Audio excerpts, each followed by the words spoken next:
to a brand new episode of Coming Distractions brought to you by the Nerdpocalypse podcast. I'm your host, Jay. I'm here with my co-host, Terrence. What's up?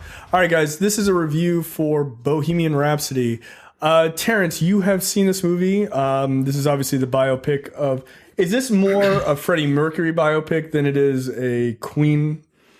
It's focused on him because he was like the big star, right, of the actual band. Look, when I first saw the trailer and when I first heard that Rami Malek was going to be playing Freddie Mercury, aka Farrokh Bulsara, that's his real name. Wow, no, okay. He's super Zanzibari. Zanzibari. I was like, I don't know about this. And then I saw the second trailer. I'm like, okay, that's pretty cool. And then when I went to the theater, I saw that it was directed by Bryan Singer, and I was like, oh no. Yeah, initially I didn't know. Did he make it all the way through? Oh, okay, I didn't realize. Directing it. Because he had to take a break for some reason, maybe because of all that. But anyway, regardless, he directed it. When I saw it was like Bryan Singer, I was like, shh. The last movie I saw he did was absolutely trash. Yeah, it was Apocalypse. If you guys didn't know that. This movie's good.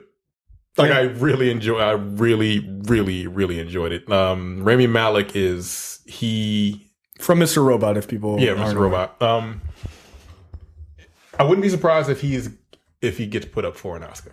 Really, good for the portrayal of Freddie Mercury. It's basically the story of how he joined. He was basically some guy. He was he would go to like a club and watch these guys play, and then their lead singer quit.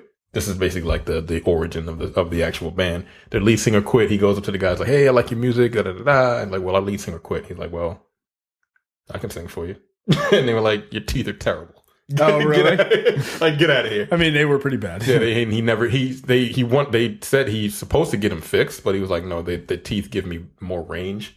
And the thing about Freddie Mercury, after watching the movie, I just decided to go on YouTube and kind of like figure out more stuff about him. He had a 4 or 5 octave range. Wow, that's actually that's pretty unheard of. It's crazy. He can go from really like a baritone all the way up to a soprano. He has one of the greatest voices of all time in music.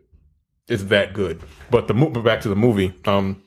It basically chronicles him starting in the beginning of the band, the creation of Bohemian Rhapsody and some of their more popular songs.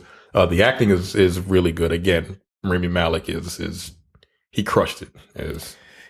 So he looks like them. Well, and it's funny because this was my biggest concern was that I wasn't sure, and I like Rami Malek a lot, but I wasn't sure if he had the range because he always, any interviews I see with him, he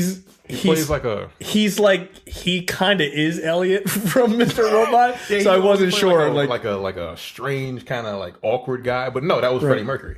Right, so it kind of works. It works perfectly, but when he's on stage, he fucking commands the stage. Like if you've seen Freddie Mercury in concert, I've never seen it, but if you've seen like videos of him in concert, he commands the stage, and he literally like turns into him. That's interesting. It's crazy how he looks like him towards the end. The very end, it's not necessarily a spoiler. It goes from him starting in the band and then from the Live Aid concert back in 85, which is before they learn. And there was another thing they were saying that they didn't touch on the fact that he was that he got AIDS. Yeah. No, they did. They did. They changed that. Well, because that was the report initially. So that's good to know. Like the bandmates didn't want that, but no, they went head on into that. He was because it's a part of his life. It's a big part of his story. He was diagnosed with AIDS in 85. He had kind of shunned the band. He left the band for a little while because he got a $4 million deal from CBS Records, and at this time, he was by himself working with some other guy that was basically just kind of mooching off of him. And finally he got back with the band and they did Live Aid, and they did at the end of the actual movie they did like the Live Aid set. Yeah. And which is pretty famous. It's the biggest rock concert basically of all time, pretty much. Right. And you could tell that it was a CG, because the Wembley Stadium doesn't exist anymore. So they had to CG the crowd, and there's a shot where it zooms in, like the crowd is huge, and it zooms in. I'm like, that flag is fake. Yeah, none of these people were there. Fake, but again, if you are a fan of Queen's music, you can't help but like because he's performing it, and the way they did the actual singing, he does do some singing, right. And he's not bad. But they did like some sound mix. They did some voice mixing. They did a little bit of Freddie Mercury. There's some Christian rock singer in Canada who sounds like Freddie Mercury and Rami Malek. So they kind of mixed all of the voices together to make it sound like Freddie Mercury. And this last sequence was fucking amazing. Really? Like I was in the theater like, yo, this is badass. And then I went back and actually watched the Live Aid concert. He fucking nailed it. Like the mannerisms and everything. Like, but overall the movie, like, I actually really, really enjoyed the movie. Like, I was surprised how much I really liked the movie. And it basically made me realize how much I actually like Queen's music. Yeah. No, they're like great. Their catalog is amazing. Yeah. Like, no, it's really, really good. Yeah, absolutely. Like, if anybody just knows, like, Bohemian Rhapsody or, like, We Are the Champions or Princes of the Universe, like, go back and listen to some of their other music. It's really, like, Killer Queen. Yes. Look, that band is amazing. Yeah, they were. That's like the 13% white side of me that just loves their music. 12.5%. Like, look, it's like I'm gonna give it's like a 4 out of 5 for me. I absolutely love the movie. Like, if you're a fan, go see it. Like, it's worth it. Even if it is directed by Bryan Singer.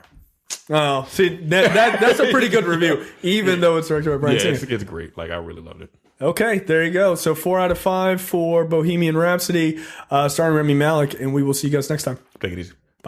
You're watching the Nerdpocalypse YouTube channel. Make sure you click that button to subscribe and check out our weekly podcast where we talk about movie, TV, news, tech, and weird stories from around the internet.